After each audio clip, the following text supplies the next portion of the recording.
여러분, 크립토 토마토입니다. 제가 사실 오늘 아침 일찍 나가볼 일이 있어가지고 영상을 미리 만들고 있었는데 말이죠. 영상을 만들고 나서 좀 큰 소식들이 나왔습니다. 그래서 바로 추가적으로 영상을 녹화를 해보고 있는데요. 첫 번째로는 엘살바도르 대통령이 이야기하기를 중앙아프리카 공화국에 이어서 올해 비트코인을 법정화폐로 도입하게 되는 국가가 두 곳 더 있을 것이다 라고 당당하게 이야기를 했다라고 합니다. 그리고 이 말이 나오자마자 어떤 소식이 나왔느냐?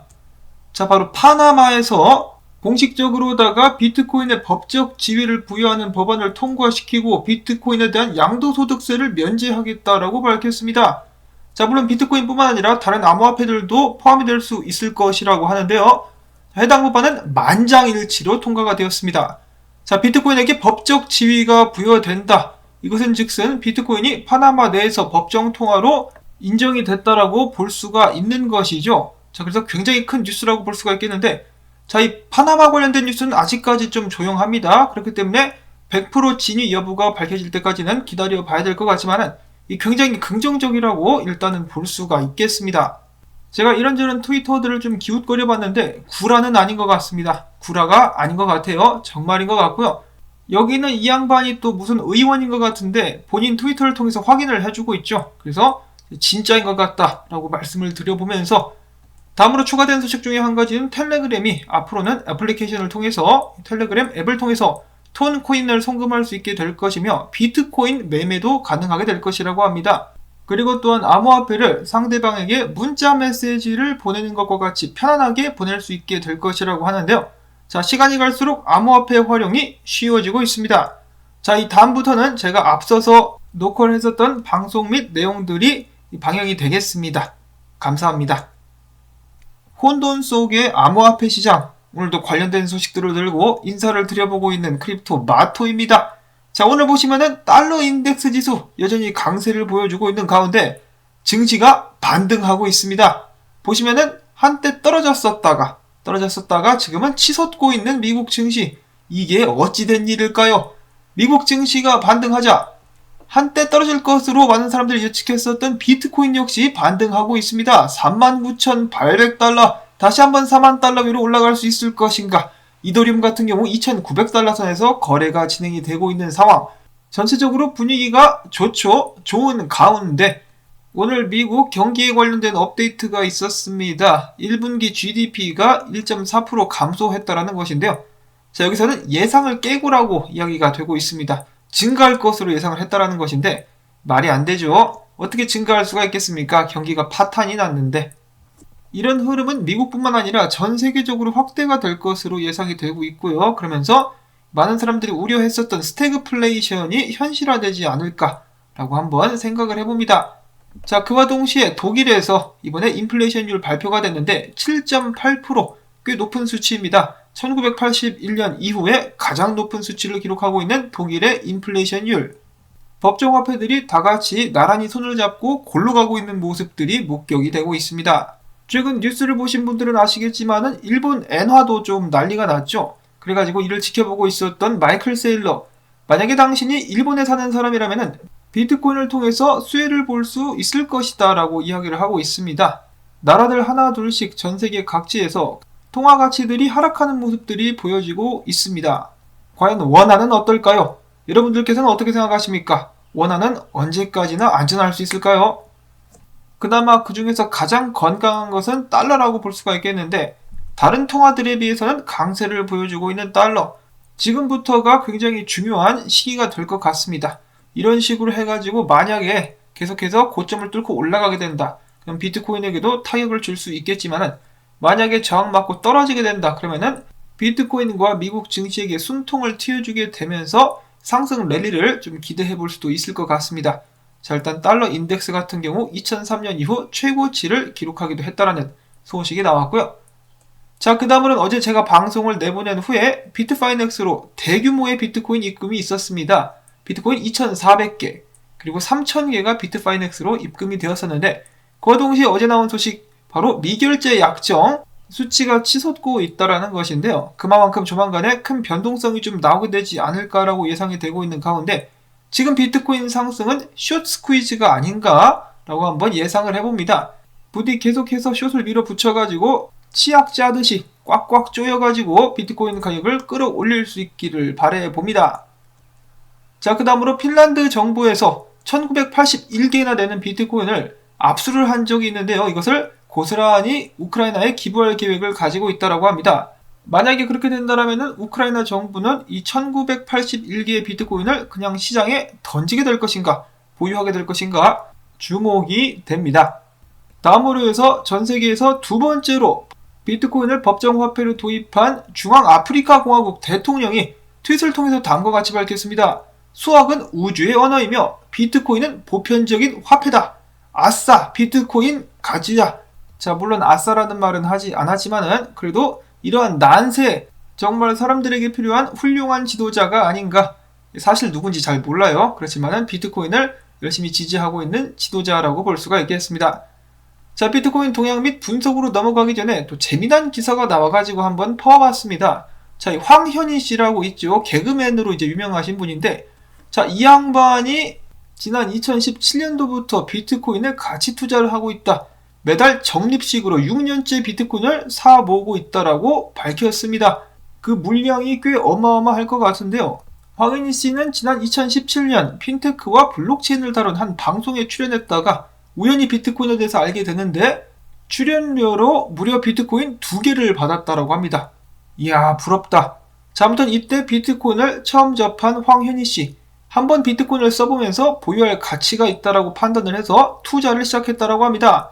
그러면서 그는 이야기하기를 나는 비트코인 한 개 1억이 될 때까지는 절대 팔지 않을 것이다. 나는 단타보다는 오직 장투만 한다라고 강조를 했습니다.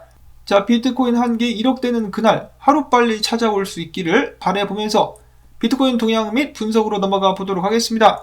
어제 3.29에 비트코인 1000개를 추매를 했습니다. 자, 무슨 비트코인을 동네 눈깔 사탕 사듯이 사들이고 있는 3.29래. 대단합니다. 대단해요. 아, 3.29래랑 친구하고 싶다.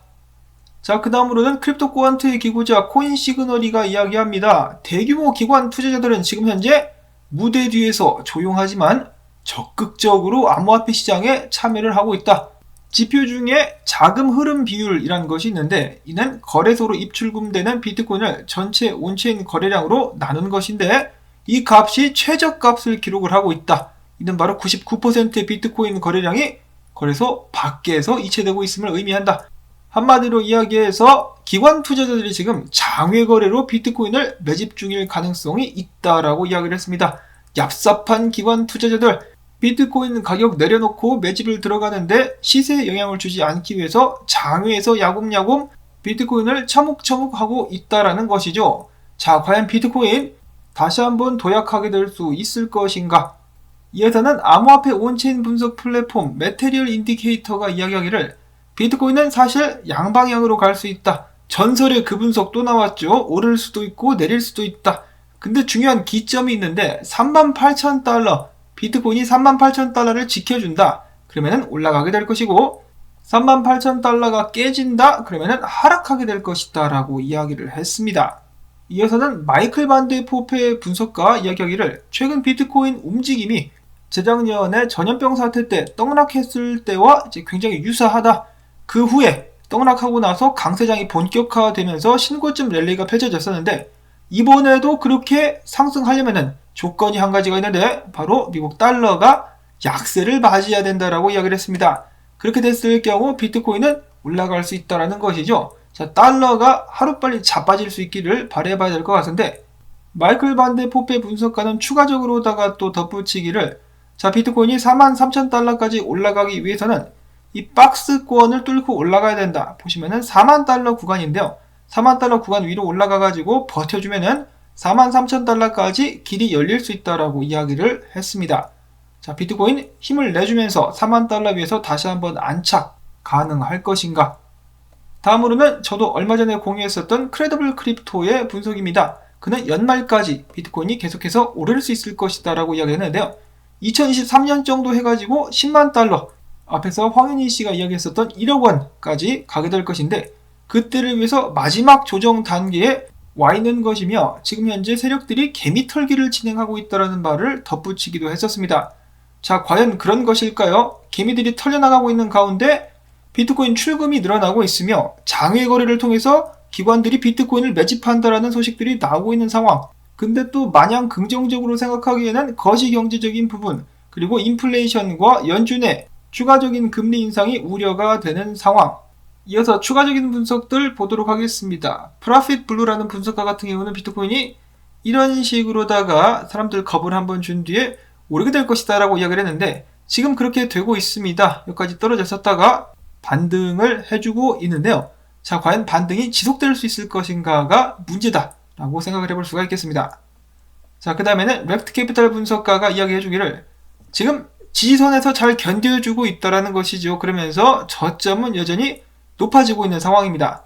그렇기 때문에 아직까지 포기할 수는 없다. 끝날 때까지 끝나는 것이 아니다. 포기할 때까지 포기하는 것이 아니다. 뚫릴 때까지 뚫린 것이 아니다. 아무튼 아니라면 아니다 라고 이야기를 해주고 있습니다. 여전히 굳건하게 잘 버텨주고 있는 비트코인. 자, 그런데 큰 하락을 염두에 둔 그런 분석들도 계속해서 나오고 있습니다. 케일리오 분석가 같은 경우는 프랙탈을 봤을 때 이런 식으로다가 비트코인이 자빠지게 될 것이다 라고 이야기를 하고 있네요. 엉덩이가 깨지고 있는 비트코인. 그 다음에 트레이더 엑스오 분석가도 나름 인지도가 있는 분석가인데 보시면은 비트코인 차트를 뒤집어 놓고 계속해서 상승할 것 같다. 즉 하락하게 될 것 같다라고 이야기를 하고 있습니다. 폭풍 전야의 비트코인.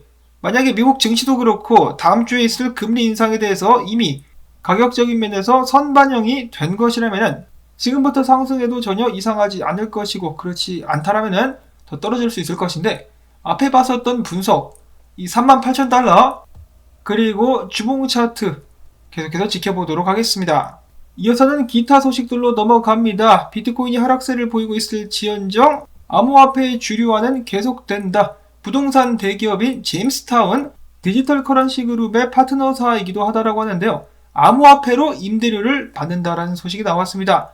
자, 물론 암호화폐를 바로 받는 것은 아니고요. 중간에 삼자를 끼고 암호화폐가 법정 화폐로 환전이 돼가지고 결제가 이루어질 예정입니다. 이어서는 아랍에미레이트의 부동산 대기업 다막 프로퍼티 역시 비트코인 및 이더리움으로 결제를 지원한다는 소식이 나왔었고요.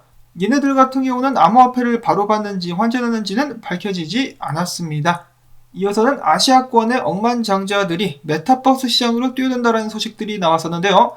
먼저 싱가포르 억만장자 홍름그룹의 대표가 소유한 밀레니엄 호텔이 디센츄럴랜드 마나에서 가상토지를 매입하고 가상호텔을 오픈할 예정이다라고 밝혔고 다음으로는 홍콩 억만장자 소유의 리갈 호텔 그룹 역시 샌드박스에서 메타그린 도시를 개발 중인 것으로 알려졌습니다. 앞으로는 메타버스 내에서의 여러분들의 아바타가 유명 호텔에 들어가가지고 호캉스를 즐기게 되는 그런 날이 오게 되지 않을까 싶기도 하는데요. 시간이 갈수록 더욱더 많은 투자가 몰리고 있는 메타버스 지금부터 준비를 해도 늦지 않을 것 같습니다. 다음으로는 저스틴 선이 폴로니엑스 거래소로 12,300여 개의 이더리움을 이체했다라고 합니다. 거래소로 움직인 걸 봐서는 아무래도 팔려는 속셈이 아닌가 싶은데 소식이 있었고 그 다음에 일론 머스크의 활약에 힘입어가지고 계속해서 도지코인 고래들의 활발한 움직임들이 보여지면서 거래량이 급증하고 있다라고 합니다. 자, 다시 한번 도지코인은 개같은 상승을 한번 이룰 수 있을 것인가 기대가 되고 있는 가운데 자, 시바이누 역시 만만치 않다. 구글 트렌드 지수를 보면은 이상하게 영국에서만 유독 시바이누가 인기가 굉장히 높다라고 합니다. 다른 나라들 독일, 핀란드, 노르웨이, 폴란드, 루마니아 등등에서는 비트코인 검색량이 가장 많았었는데 이상하게도 영국에서만 시바이누가 인기를 끌고 있는 상황. 아니 근데 좀 더 자세히 맵을 살펴보면은 러시아에서도 시바이누, 우크라이나에서도 시바이누, 스페인과 프랑스에서도 시바이누가 인기가 많다라고 그러는데 이거 혹시 조작인가? 라는 생각이 드는데 아니라면은 시바이누가 점점 영역을 넓혀나가고 있다라는 뜻이겠죠. 이 개들이 영역 표시할 때 여기저기다 오줌 지리지 않습니까? 전 세계를 돌아다니면서 시바이누가 한쪽 다리를 들고 오줌을 지려대고 있는 상황이다 라고 볼 수도 있겠습니다. 자, 과연 이 개코인들 중에 승자는 누가 될 것인가 역시 지켜보도록 하시면서 오늘 영상 여기서 마무리를 짓도록 하겠습니다. 도움되셨다면 오늘도 토마토밭 살리기 운동 광고 영상 봐주기 그리고 좋아요 눌러주기 꼭꼭꼭꼭꼭꼭꼭 부탁을 드립니다. 여러분들의 도움이 있어야만 저도 계속해서 살아남을 수가 있겠죠. 자, 그러면 저는 다음에 새로운 소식 가지고 인사를 드리도록 하겠습니다. 안녕히 계십시오.